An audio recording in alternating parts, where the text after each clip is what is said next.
नमस्कार दोस्तों, स्वागत है आपका एलईडी क्लासेस में। मैं ऋषभ कुमार परसेंटेज की इस वीडियो में आज कुछ ऐसे सवाल बताऊंगा आप लोगों को जो कि हमारे कम्पिटिटिव एग्जामिनेशन में लगातार पूछे जा रहे हैं, चाहे वो एसएससी का एग्जामिनेशन हो, रेलवे का हो या और भी कई अदर कम्पिटिटिव एग्जामिनेशन में इस तरह का क्वेश्चन लगातार पूछा गया है।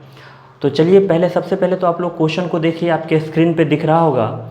और इस क्वेश्चन में कहा गया है किसी परीक्षा में 52% विद्यार्थी हिंदी तथा 42% अंग्रेजी में फेल हुए।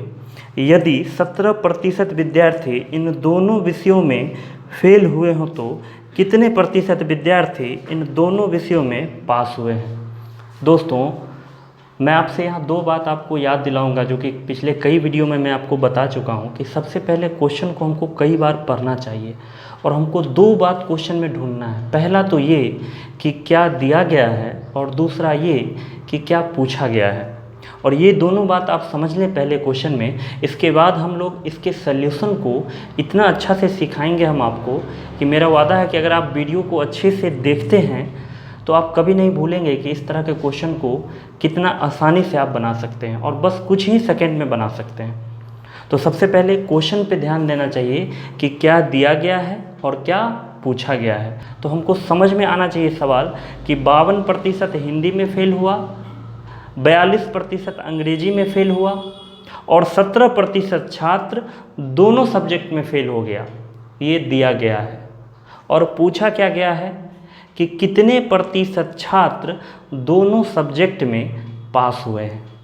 तो दोस्तों, ऐसे सवाल को बनाने के लिए सबसे पहले हम आपको बताएंगे कि आप क्या कीजिए कि दो गोला बनाइए। दो सब्जेक्ट दिया जाएगा। इस तरह के क्वेश्चन में आमतौर पे आपको दो सब्जेक्ट ही दिया जाता है। तो एक गोला आप बना लीजिए, दूसरा गोला भी बना लीजिए। ये एक गोला जो है, अब बने रहिए वीडियो में, सब बात आपको बिल्कुल क्लियर समझ में आ जाएगा। ये एक गोला जो है वो हम बनाए हैं हिंदी के लिए। एक सब्जेक्ट हमारा हिंदी है इस एग्जामिनेशन में, और दूसरा गोला किसके लिए है? अंग्रेजी के लिए। आपके क्वेश्चन में जो डाटा दिया गया है उसको इस गोला में एक लॉजिक के माध्यम से हम फिल करेंगे। इसीलिए इस तरह से जब हम लोग सॉल्व करते हैं तो हम लोग कहते हैं इस क्वेश्चन को हम वेन डायग्राम से सॉल्व करते हैं। वेन डायग्राम आपके रीजनिंग का एक चैप्टर होता है। तो जो छात्र पढ़े होंगे वेन डायग्राम वो तो समझ रहे होंगे, जो नहीं पढ़े हैं वो टेंशन ना ले, उनको भी समझ में आएगा। तो सबसे पहले हम क्या करते हैं, ऐसे क्वेश्चन में दो सब्जेक्ट के लिए दो गोला बना लिए और इस दोनों गोला में हम वो डाटा फिल करेंगे जो कि इन दोनों सब्जेक्ट के बारे में इस क्वेश्चन में बताया गया है। तो आपको क्वेश्चन में क्या बताया गया कि हिंदी में 52% छात्र क्या हुए हैं? फेल कर गए हैं। ध्यान रहे, 52% छात्र फेल कर गए हैं। तो हमने लिख दिया एक गोला, ये तो हिंदी के लिए है तो हिंदी वाला डाटा इसमें। इंग्लिश में 42% फेल किए हैं। इंग्लिश में कितना फेल किए हैं? 42% छात्र। और दोनों में कितना फेल किए हैं? 17% छात्र। इस दोनों सब्जेक्ट में कितना फेल किए हैं? 17% छात्र फेल किए हैं। ध्यान रहे दोस्तों, ये जितना भी डाटा हम लिखे हैं ये सब क्या है? फेल छात्रों का प्रतिशत संख्या बताया गया है। तो ये तो दिया गया है आपको, और जैसे दिया गया है इस तरह से फिगर हम बनाएंगे। अगले क्वेश्चन में भी हम लोग इसी तरह से बनाएंगे। फिर आप फिगर बनाना भी समझ जाएंगे कि हम फिगर क्यों बनाते हैं और इससे हमको कैसे बनाने में सहूलियत होती है क्वेश्चन को। तो अब आगे की बात करते हैं। आगे क्वेश्चन में कहा गया कि कितने प्रतिशत छात्र दोनों सब्जेक्ट में पास हुए हैं। दोस्तों, कितने प्रतिशत छात्र दोनों सब्जेक्ट में पास हुए हैं? थोड़ा प्रैक्टिकल होके सोचिए कि कुल छात्र हमको कहीं भी क्वेश्चन में नहीं दिया गया है, लेकिन कुल छात्र जितना भी होगा वो अपने आप में पूरा छात्र कितना होगा? कुल छात्र जो होंगे वो कितना होगा? 100%। और इस 100% में से जितने भी तरह के छात्र फेल हुए होंगे उनको अगर हम माइनस कर दें तो दोनों सब्जेक्ट में पास छात्रों की संख्या निकल जाएगी। जैसे मान लीजिए कि यह जो दो सब्जेक्ट है इस एग्जामिनेशन में, जहाँ दो सब्जेक्ट है, कितने तरीके से छात्र फेल हो सकते हैं? कुछ छात्र ऐसे होंगे जो केवल हिंदी में फेल किए होंगे, कुछ छात्र ऐसे होंगे जो केवल अंग्रेजी में फेल किए होंगे, और कुछ छात्र ऐसे होंगे जो कि दोनों में फेल हुए होंगे। इसके अलावा जो भी छात्र बचा होगा वो क्या होगा? दोनों सब्जेक्ट में पास किए होंगे। टोटल छात्र 100% है, इसमें से अगर हम टोटल फेल छात्रों को घटा दें, और टोटल फेल छात्रों का मेरा मतलब क्या है, सभी प्रकार से फेल छात्र, चाहे वो केवल इंग्लिश में हो, चाहे वो केवल हिंदी में हो, चाहे दोनों में फेल हो, अगर इन तीनों तरह के छात्रों को हम 100% यानी कुल छात्रों में से घटा दें, तो जो छात्रों की संख्या बचेगी प्रतिशत में, वो कैसा छात्र होगा, वो दोनों सब्जेक्ट में पास छात्र होगा। तो हमको क्या निकालना चाहिए, कुल फेल छात्र। तो कैसे निकालेंगे, तो हमको क्या चाहिए, केवल हिंदी में फेल छात्र प्लस केवल मैथ में फेल छात्र और प्लस दोनों सब्जेक्ट में फेल छात्र। क्योंकि इस एग्जामिनेशन में इसी तरह से फेल हो सकता है छात्र, इसके अलावा और कोई तरह से फेल नहीं होगा। इसका मतलब ये हुआ कि अगर हम हर तरह के फेल छात्र को निकालना चाहते हैं तो कैसे निकालेंगे, केवल हिंदी में फेल छात्र, केवल अंग्रेजी में फेल छात्र और दोनों में फेल छात्र। लेकिन आपको इस तरह से डाटा नहीं दिया गया, डाटा तो थोड़ा घुमा के देगा ही क्वेश्चन में बोला है 52% हिंदी में फेल है, ऐसा तो नहीं बोला कि 52% केवल हिंदी में फेल है। तो समझिए कि यहाँ जो 52% हिंदी में फेल है, इसका मतलब ये हुआ कि इस 52% में कुछ छात्र ऐसे भी होंगे जो अंग्रेजी में भी फेल होंगे। दूसरी भाषा में अगर हम कहें तो आप ऐसे समझिए कि जो छात्र दोनों सब्जेक्ट में फेल हुए होंगे, उनकी गिनती तो दोनों जगह हुई होगी। जहां हिंदी में फेल छात्रों की हम गिनती करेंगे तो वहां तो उन छात्रों की भी गिनती हो जाएगी जो कि दोनों सब्जेक्ट में फेल किए हैं। तो इसका मतलब यह हुआ कि यहाँ जो 52% बोला गया है कि हिंदी में फेल है, इस 52% में कुछ छात्र ऐसे भी होंगे जो कि अंग्रेजी में भी फेल होंगे। बल्कि हमको क्या चाहिए, केवल हिंदी में फेल छात्र चाहिए। तो हिंदी में फेल छात्र तो पता है, लेकिन केवल हिंदी में फेल छात्र हमको नहीं पता है, क्योंकि इसमें क्या ऐड है, जो दोनों में फेल है। तो अगर दोनों में फेल तो 17% है, अगर हम इसको माइनस कर दें तो अब कितना परसेंट छात्र बचेगा, 35%। ये 35% छात्र केवल हिंदी में फेल है। तो केवल हिंदी में फेल छात्र हमको पता चल गया कितना, 35%। उसी तरह यहाँ 42% जो अंग्रेजी में फेल है, वो केवल अंग्रेजी में फेल नहीं होगा, इसमें क्या जुड़ा है, जो दोनों में फेल है। अगर हम उसको माइनस कर दें तो 25% जो छात्र है वो केवल अंग्रेजी में फेल है। तो केवल हिंदी में फेल छात्र हम निकाल चुके, और केवल अंग्रेजी में फेल छात्र कितना, 25, और दोनों में फेल छात्र कितना, 17%। यानी इस दो सब्जेक्ट के एग्जामिनेशन में इसके अलावा और कोई तरीका से तो छात्र फेल हुआ ही नहीं होगा। एक छात्र ऐसा होगा जो केवल हिंदी में फेल होगा, एक छात्र ऐसा होगा जो केवल अंग्रेजी में फेल होगा, और कुछ छात्र ऐसे होंगे जो दोनों में फेल होंगे। वो तीनों तरह के छात्रों की संख्या प्रतिशत में हम निकाल चुके हैं, और इसको अगर हम जोड़ लें तो कुल फेल छात्रों का प्रतिशत संख्या कितना है, तो 60 और 17, 77%। यानी 77% छात्र क्या किए हैं, फेल कर गए उस एग्जामिनेशन में। कुल छात्र कितना है हमको नहीं पता, लेकिन इतना तो पता है कि 100% कुल छात्र है, और इसमें 77% अगर फेल कर गए, इसका मतलब यह हुआ कि बाकी के जो बचे हुए छात्र हैं, ये कितना प्रतिशत हैं, 23%।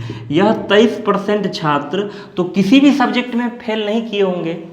क्यों? क्योंकि हर तरह का फेल छात्र तो हम माइनस कर चुके हैं। तो ये जो 23% छात्र हैं, यह दोनों सब्जेक्ट में पास किए होंगे। तो उम्मीद है दोस्तों आपको समझ में आया होगा। अगर अभी भी दिक्कत है तो आप अगले क्वेश्चन को देखिएगा, ज़रूर समझ में आएगा। और बताने में थोड़ा टाइम ज़रूर लगता है, अगर आप थोड़ा इस पर प्रैक्टिस कर लें तो बस कुछ ही सेकेंड में आप इसको बना पाएंगे। तो चलिए अगला सवाल आपको स्क्रीन पर दिखेगा। तो दोस्तों अगला क्वेश्चन आपके स्क्रीन पे दिख रहा होगा, और इस क्वेश्चन में कहा गया है कि एक परीक्षा में 80% लड़के अंग्रेजी में पास हुए, 85% गणित में पास हुए तथा 75% छात्र दोनों विषयों में पास हुए हैं। और यदि 45 छात्र दोनों सब्जेक्ट में फेल कर गए हैं तो कुल छात्रों की संख्या बताइए। सवाल पढ़ने से तो आपको पता चल गया होगा कि इस बार भी हम कैसे बनाएंगे, तो 2 गोला बना लेंगे। एक गोला बनाएंगे अंग्रेजी के लिए और एक गोला बनाएंगे मैथ के लिए।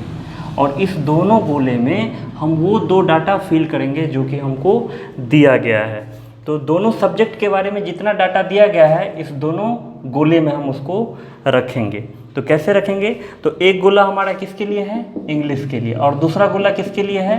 मैथ के लिए। इंग्लिश के बारे में कहा कि 80% लड़के अंग्रेजी में पास हुए, यानी इस बार हमको पास छात्रों का प्रतिशत संख्या दिया है, और इंग्लिश में कितना पास है? 80%। उसी तरह मैथ में कितना पास है? 85%। और दोनों सब्जेक्ट में कितना पास है? 75%। इसके अलावा एक और डाटा आपको बताया गया है कि दोनों सब्जेक्ट में फेल छात्र की संख्या, दोनों सब्जेक्ट में जो हैं वो फेल कितना किया है? 45 छात्र क्या किया है? फेल किया। ध्यान रहे 45% नहीं, 45 छात्र फेल किया है। अब जितना बात दिया गया वो तो आप समझ गए, पूछा क्या गया है? कुल छात्रों की संख्या। दोस्तों अगर हमको कुल छात्र निकालना है, यानी इस बार हमको प्रतिशत में डाटा नहीं निकालना है पिछले क्वेश्चन की तरह, नंबर में देना कि कुल छात्र कितना है, तो यहाँ ऊपर में जितना भी हमको डाटा दिया है ये तो प्रतिशत में है, यानी इन प्रतिशत वाले नंबर से हम जितना भी डाटा निकालेंगे वो प्रतिशत में ही निकलेगा। यानी अगर हमको कुल छात्र चाहिए तो यहाँ आपको देखना चाहिए, यहाँ क्या दिया है? दोनों सब्जेक्ट में फेल छात्र। अगर दोनों सब्जेक्ट में फेल छात्र हमको नंबर में पता है, रियल नंबर पता है, तो दोनों सब्जेक्ट में फेल छात्र का हम प्रतिशत भी तो निकाल सकते हैं। कैसे निकालेंगे? तो समझिए, 80% जो छात्र इंग्लिश में फेल है वो केवल इंग्लिश में तो नहीं फेल होगा, इसमें वो छात्र भी ऐड होंगे जो कि दोनों में पास हैं।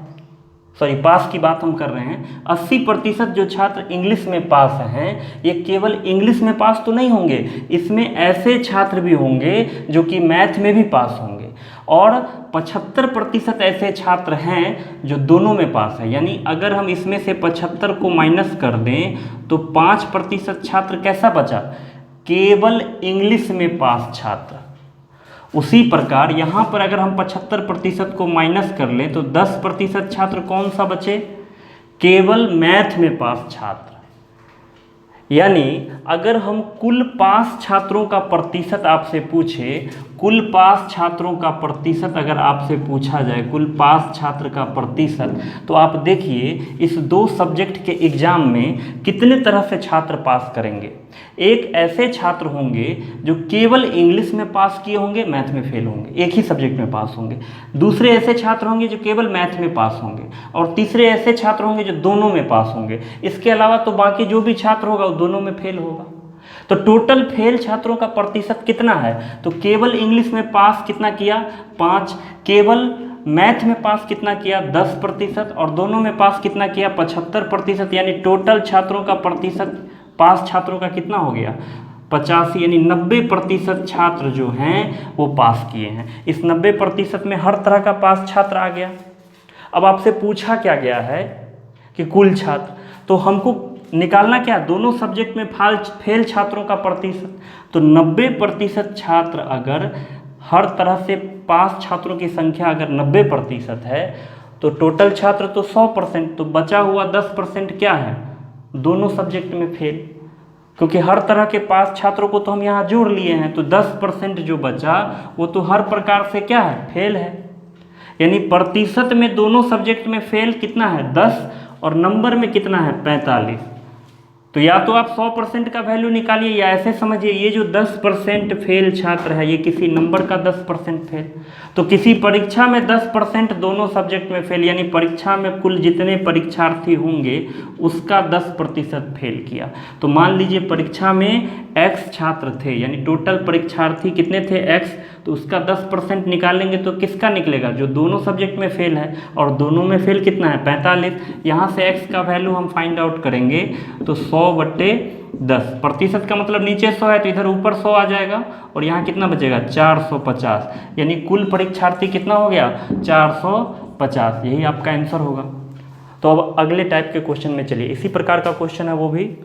तो दोस्तों इस क्वेश्चन में क्या कहा जा रहा है कि किसी परीक्षा में 70% प्रत्याशी अंग्रेजी में पास हुए हैं, 80% प्रत्याशी गणित में पास हुए हैं, तथा 10% प्रत्याशी जो हैं वो दोनों सब्जेक्ट में फेल कर गए हैं।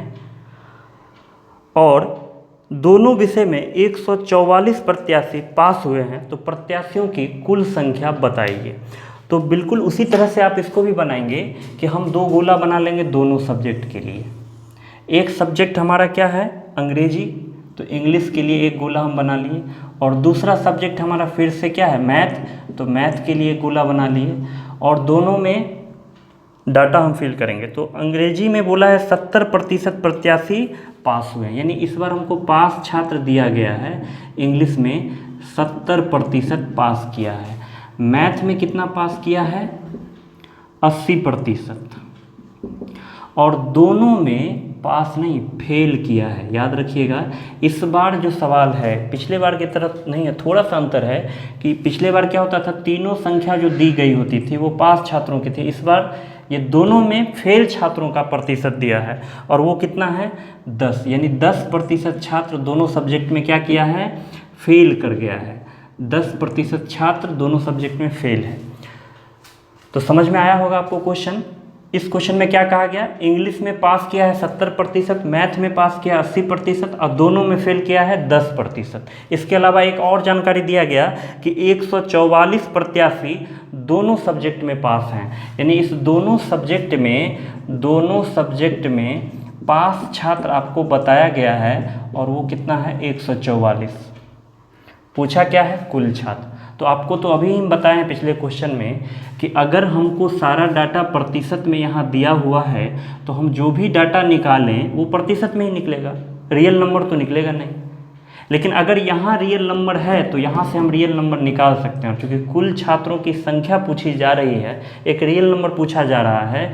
तो हम सोचेंगे कि अगर हम दोनों सब्जेक्ट में पास छात्रों का प्रतिशत संख्या निकाल लें, तो दोनों सब्जेक्ट में पास छात्रों का प्रतिशत निकाल लें, तो दोनों सब्जेक्ट में पास छात्रों की संख्या पता है, इसके बराबर करेंगे तो कुल छात्र हमको निकाल सकते हैं। तो यहाँ पे समझिए बात को, इस बार थोड़ा अलग तरीके से दिमाग लगाना होगा, क्योंकि इस बार इंग्लिश में पास छात्र दिया है, मैथ में पास छात्र दिया है, लेकिन दोनों में फेल दे दिया है, पास नहीं दिया है। तो हमको ये सोचना है कि इंग्लिश में पास छात्र दिया है, मैथ में पास छात्र जो दिया है, अगर इंग्लिश में पास है 70%, इसका मतलब 30% इंग्लिश में क्या किया होगा, फेल कर गया होगा। टोटल छात्र तो 100%, 70% अगर इंग्लिश में पास है, इसका मतलब 30% इंग्लिश में क्या है, फेल है। उसी प्रकार मैथ में 20% पास, 80% पास है, इसका मतलब 20% क्या है, 20% छात्र मैथ में क्या होंगे, फेल होंगे। तो यहाँ जो 30% छात्र इंग्लिश में फेल हैं, वो केवल इंग्लिश में तो फेल नहीं होंगे, यानी इसमें 10% छात्र जो दोनों में फेल है उसकी भी गिनती हुई होगी, यानी बचा हुआ जो 20% निकलेगा वो केवल इंग्लिश में फेल छात्र निकलेगा। उसी तरह यहाँ जो 20% छात्र हैं मैथ में फेल, इसमें तो उन छात्रों की भी गिनती होगी जो कि इंग्लिश में भी फेल हैं, यानी इस 20% में जो दोनों में फेल हैं वो भी जुड़ा गया है। अगर हम इसमें से 10% यानी जो दोनों में फेल हैं उसको माइनस कर दें, तो जो 10% बचा वो केवल मैथ में फेल होगा। तो केवल इंग्लिश में फेल कितना, 20%, केवल इंग्लिश में फेल कितना, 20%, केवल मैथ में फेल कितना, 10%, और दोनों में फेल कितना, 10%। इसका मतलब ये जो 40% है, ये तो हर प्रकार से फेल छात्र हम निकाल लिए, यानी पूरे छात्र में 40% छात्र ऐसे हैं जो किसी न किसी प्रकार से फेल किए हैं, या तो मैथ में या इंग्लिश में या दोनों में। तो 40% छात्र अगर फेल कर गए हैं किसी न किसी सब्जेक्ट में या दोनों में, तो बचा हुआ 60% छात्र जो हैं वो दोनों में पास होंगे, क्योंकि हर प्रकार का फेल छात्र तो हम उधर ले लिए 40%, तो बचा हुआ 60% में तो दोनों में पास, यानी दोनों सब्जेक्ट में पास छात्र का प्रतिशत कितना है, 60%। तो ये जो 60% है ये किसी नंबर का 60% होगा, किसका, तो टोटल परीक्षार्थियों का, यानी कुल परीक्षार्थियों का। तो अगर मान लीजिए कुल परीक्षार्थी x है, तो x का 60% क्या है, जो दोनों में पास किया, और दोनों में पास नंबर में कितना किया है, 144, तो दोनों बराबर होगा। और यहाँ से अगर हम x निकालें तो हमारा कुल छात्र निकल जाएगा।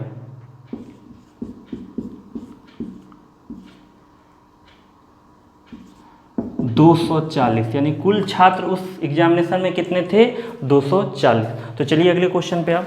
तो दोस्तों इस क्वेश्चन में कहा जा रहा है किसी कक्षा के 72% छात्रों ने जीव विज्ञान, 44% छात्रों ने गणित लिया। यदि प्रत्येक विद्यार्थी ने जीव विज्ञान तथा गणित में से कम एक विषय लिया हो तथा 44 विद्यार्थी ने यह दोनों विषय लिए हों तो कक्षा में विद्यार्थियों की कुल संख्या कितनी है? तो सवाल को अच्छे से समझना है कि 72% विद्यार्थी जो है वो जीव विज्ञान लिया है, 44% छात्र जो हैं वो गणित लिए हैं और 40 छात्र ऐसे हैं जो दोनों सब्जेक्ट लिए हैं। तो इस सवाल को बिना वेन डायग्राम का भी हम लोग बना सकते हैं, लेकिन फिर भी अगर आपको समझना है तो आप समझ लीजिए। यहाँ पे हम 2 गोला बना लेते हैं, एक जीव विज्ञान के लिए और दूसरा गणित यानी मैथ के लिए। तो इसमें कहा गया है कि 72% विद्यार्थी ने क्या लिया है? जीव विज्ञान। तो 72% छात्र क्या लिए हैं? जीव विज्ञान। 44% छात्र क्या लिए हैं? मैथ। अब दोनों जो लिए हैं वो 40 छात्र हैं, प्रतिशत तो नहीं दिया है, यानी दोनों सब्जेक्ट जो लिए हैं उनकी संख्या दी गई है 40। दोस्तों एक चीज़ बताइए, अगर 2 सब्जेक्ट है और छात्रों को सब्जेक्ट लेना है तो वो किस प्रकार से लेंगे? कुछ छात्र जीव विज्ञान लेंगे, कुछ छात्र मैथ लेंगे और कुछ छात्र दोनों लेंगे। ऐसा बिल्कुल नहीं है कि कोई भी छात्र कुछ नहीं लिया है, क्योंकि आपके क्वेश्चन में बोला है कम से कम एक सब्जेक्ट प्रत्येक छात्र ने लिया है। इसका मतलब हर छात्र ने कोई एक सब्जेक्ट कम से कम लिया है। इसके अलावा कुछ छात्र तो ऐसे भी हैं जो दोनों सब्जेक्ट लिए हैं, और दोनों सब्जेक्ट लेने वाले की संख्या आपको दी गई है 40 में। तो दोनों सब्जेक्ट लेने वाले छात्रों का प्रतिशत संख्या आप बता सकते हैं कितना होगा? कैसे? तो समझिए, 72% जीव विज्ञान लिया, 44% मैथ लिया, तो 72 और 44% में ऐसे छात्र भी होंगे जो दोनों लिए होंगे, क्योंकि इनकी गिनती तो दोनों जगह हुई होगी। जो दोनों सब्जेक्ट लिए उनकी काउंटिंग तो ये 72% में भी ऐड होगा और 44% में भी ऐड होगा। तो 72 और 44% को अगर हम जोड़ दें तो 116% होता है। टोटल छात्र तो 100% होगा। 116% क्यों हो गया? क्योंकि 16% छात्र ऐसे हैं जो दोनों सब्जेक्ट लिए हैं, इसीलिए इनकी गिनती क्या हुई? दोनों जगह हो गई, यानी इसीलिए वो 100% से ज़्यादा हो गए। 16% छात्र कैसे हैं? जो दोनों सब्जेक्ट लिए हैं। तो ये जो 16% छात्र हैं ये किसका 16% होंगे? किस नंबर का? तो कुल छात्र का। अगर कुल छात्र आप मानते हैं x है तो x का 16% हम निकालेंगे तो किसका नंबर निकलेगा? जो दोनों सब्जेक्ट लिए हैं। और दोनों सब्जेक्ट कितना लिए हैं? 40। और यहाँ से हम x फाइंड आउट करें तो 40 गुने 100/16, 4 से 4 10 और 4 से 25, यानी 250 छात्र। उस एग्जामिनेशन में कितने छात्र थे? 250 छात्र थे। तो उम्मीद है दोस्तों आप लोगों को समझ में आया होगा। अब इस वीडियो में हम एक और टाइप के सवाल को पढ़ेंगे। इस तरह का क्वेश्चन तो उम्मीद है आपसे अब बनेगा। अब हम लोग दूसरे टाइप का जो क्वेश्चन पढ़ने वाले हैं वो भिन्न वाला क्वेश्चन है, जो कि एग्जामिनेशन में बहुत पूछा जाता है। तो चलिए क्वेश्चन को आप दिखाते हैं। आपको स्क्रीन पे आपको दिख रहा होगा क्वेश्चन। एक भिन्न के अंश में 25% की वृद्धि कर दी जाए और हर को दोगुना कर दिया जाए तो भिन्न 5/9 हो जाता है। यानी कोई भिन्न था, तो भिन्न का क्या मतलब होता है? जो p/q के फॉर्म में हो, और p/q के फॉर्म में है तो मतलब ऊपर वाले को हम क्या कहते हैं? अंश, और नीचे वाले को क्या कहते हैं? हर। तो कोई भिन्न था, भिन्न कितना था हमको नहीं पता, 2/5 था, 1/5 था, 4/6 था, 7/8 था, इस तरह का कोई भिन्न होगा जो हमको नहीं पता। और उस भिन्न के अंश में 25% की वृद्धि कर दी गई और हर को दोगुना कर दिया गया तो भिन्न 5/9 हो जाता है। तो मूल भिन्न क्या था, यानी शुरू में जो भिन्न था वो कितना था, ये हमसे पूछा गया है दोस्तों। तो हम मान लेते हैं कि वो भिन्न था x/y। x/y हम क्यों मानेंगे? क्योंकि भिन्न की बात हो रही है तो हमको अंश भी चाहिए और हर भी चाहिए। तो अंश ऊपर वाला हो गया और हर क्या हो गया? नीचे वाला। और उसके अंश में क्या किया गया? 25% की वृद्धि कर दी गई। तो अगर वो भिन्न हम मान लिए हैं x बट्टा y है तो अंश x हो गया, और इसको हम 25% बढ़ा देते हैं और हर को क्या किया गया, 2 से गुना कर दिया गया। और ऐसा करने पर वो भिन्न किसके बराबर हो जाता है, 5/9 के बराबर हो जाता है। यानी भिन्न तो था x/y, लेकिन उसके अंश में इतना वृद्धि किया गया, हर को दोगुना कर दिया गया, तो ये कितना बन गया, 5/9 के बराबर हो गया। तो कह रहा मूल भिन्न क्या था, तो मूल भिन्न तो हमारा x/y हम माने हैं। अगर हम x/y फाइंड आउट करें, x/y का वैल्यू निकाल दें तो हमको मूल भिन्न पता चल जाएगा। तो बहुत ही आसान है, आप इसको कैसे निकालेंगे, x/y डायरेक्ट निकाल सकते हैं। यहाँ 5/9 है दोस्तों, ये 25/100 है, इधर आएगा तो क्या होगा 100/125, और ये 2 नीचे है तो उधर गुना में चला जाएगा, यानी हम इसको फाइंड आउट करेंगे तो कितना आएगा, 25 से 5, 25 से 4, 5 से 5, 8/9, यानी 8/9 हमारा क्या निकला, x/y, यानी हमारा मूल भिन्न क्या था, 8/9। तो ध्यान रहे, हम अगर भिन्न माने हैं x/y तो वैल्यू भी x/y का ही हम निकालेंगे, इसीलिए x/y का वैल्यू हम निकाले और वो कितना निकला, 8/9। दोस्तों इस तरह का क्वेश्चन भी हमारे कॉम्पिटिटिव एग्जामिनेशन में कई बार पूछे गए हैं, और आप कई सारे क्वेश्चन, आप जो भी कंपटीशन के बुक बना रहे होंगे मैथ का, उसमें इस तरह का क्वेश्चन बहुत सारा दिया गया होगा। आप प्रैक्टिस करके बनाइए तो ज़्यादा अच्छा होगा आपके लिए, क्योंकि यह बहुत इंपॉर्टेंट है ये सब क्वेश्चन। तो मिलते हैं अगले वीडियो में, थैंक यू।